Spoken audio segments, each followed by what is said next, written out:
Teseo y el Minotauro, la bestia encerrada en el laberinto de la muerte.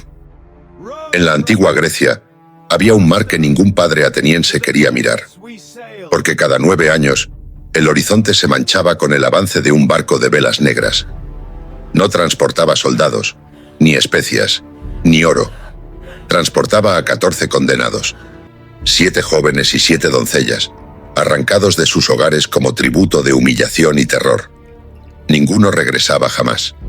Su destino era Creta, y su tumba, un lugar bajo el gran palacio del rey Minos, del que era físicamente imposible escapar. Un laberinto de piedra fría y oscuridad asfixiante. Y en el corazón de aquella prisión geométrica, esperando en el silencio, habitaba una criatura que no era completamente hombre, ni completamente bestia. El devorador de atenienses, el Minotauro. Pero la historia del monstruo comenzó mucho antes de que naciera, y la culpa no fue suya. Cuando Minos pidió ayuda divina para reclamar el trono de Creta, Poseidón, el dios de los mares, le envió un milagro. Un toro blanco gigantesco que emergió de la espuma del mar. Era un animal divino, perfecto, inabarcable. Poseidón solo pidió una cosa a cambio, que el toro fuera sacrificado en su honor para sellar el pacto. Pero Minos, cegado por la avaricia y la belleza del animal, decidió esconderlo en sus rebaños y sacrificar un toro común en su lugar. Creyó que podía engañar a un dios. Y en la mitología griega, los dioses nunca olvidan una traición. Y sus castigos jamás caen sobre el culpable. Caen sobre los inocentes. Poseidón no destruyó el reino de Minos con tsunamis ni terremotos. Eligió algo mucho más humillante y cruel. Maldijo a Pasífae, la esposa del rey. Inyectó en su mente un deseo antinatural, enfermizo y desesperado. La condenó a enamorarse del toro blanco. Lo que ocurrió después fue tan grotesco que los propios historiadores griegos hablaban de ello en voz baja. Desesperada por satisfacer aquella obsesión impuesta por el dios, Pasífae acudió a Dédalo, el arquitecto más brillante de Grecia. Y Dédalo cruzó la línea de la moralidad. Construyó un artefacto abominable, una vaca de madera recubierta con pieles reales, hueca por dentro, para que la reina pudiera esconderse en su interior y engañar al animal. De aquella unión maldita nació una criatura que rompía todas las leyes de la naturaleza. Cuando la reina dio a luz, no vio a un monstruo, vio a su hijo. Le puso un nombre hermoso, Asterión, que significa el estrellado.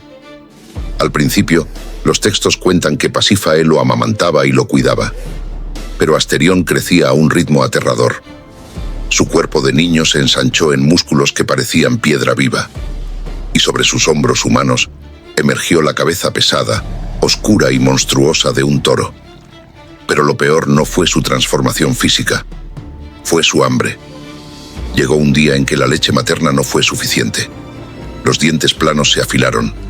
Asterión necesitaba carne, carne humana. El palacio de Cnosos comenzó a llenarse de gritos ahogados en la noche. Sirvientes desapareciendo, pasillos manchados de sangre. Minos comprendió la magnitud de su castigo. No podía matar a la criatura, porque era un ser divino, la prueba viviente de la furia de Poseidón. Pero tampoco podía dejarlo libre. Minos ordenó a Dédalo construir una jaula sin barrotes, un mundo diseñado para destruir la mente humana. El laberinto, un entramado infinito de corredores idénticos, escaleras que no llevaban a ninguna parte y cámaras sin salida. Dicen que incluso su creador, Dédalo, casi muere intentando encontrar la salida tras terminarlo. Allí arrojaron a Asterión, solo, en la oscuridad total, escuchando durante años el eco de su propia respiración y sus rugidos de desesperación.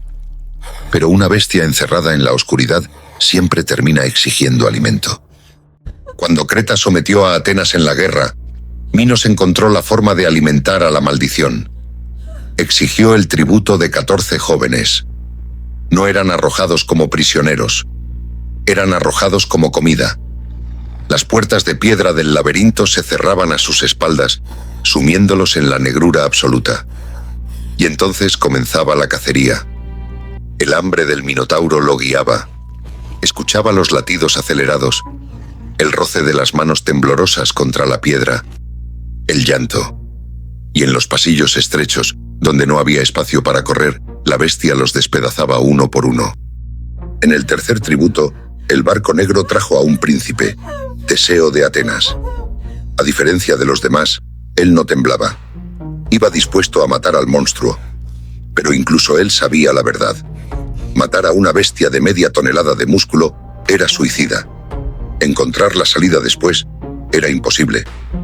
Fue entonces cuando Ariadna, la hija del rey Minos y hermanastra del Minotauro, cometió alta traición. Fascinada por Teseo, le entregó en secreto una espada corta y un ovillo de hilo dorado.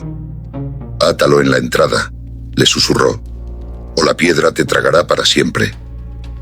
Aquella noche, Teseo descendió solo al laberinto, desenrollando el hilo, caminando entre los restos de esqueletos de los tributos anteriores. El aire olía a cobre, a humedad y a muerte. De repente, un resoplido pesado hizo vibrar el suelo. En el centro de la prisión, iluminado solo por haces de luz pálida, Asterión embistió. No fue un combate elegante de héroes, fue una carnicería desesperada. El Minotauro destrozaba las paredes de piedra, intentando ensartar al humano, ciego por la furia, el hambre y los años de aislamiento. Teseo, cubierto de polvo y sangre, logró esquivar los cuernos gigantescos, se aferró a la bestia y hundió la espada en su cuello. Una vez, y otra, y otra. Asterión se desplomó. Un gorgoteo ahogado escapó de su hocico ensangrentado. Por primera vez en años, el laberinto quedó en absoluto silencio. El monstruo había muerto.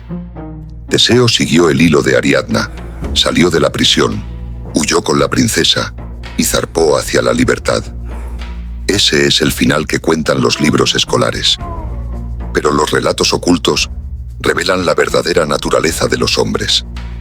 A mitad de camino, en la isla de Naxos, Teseo aprovechó que Ariadna dormía en la playa y zarpó sin ella.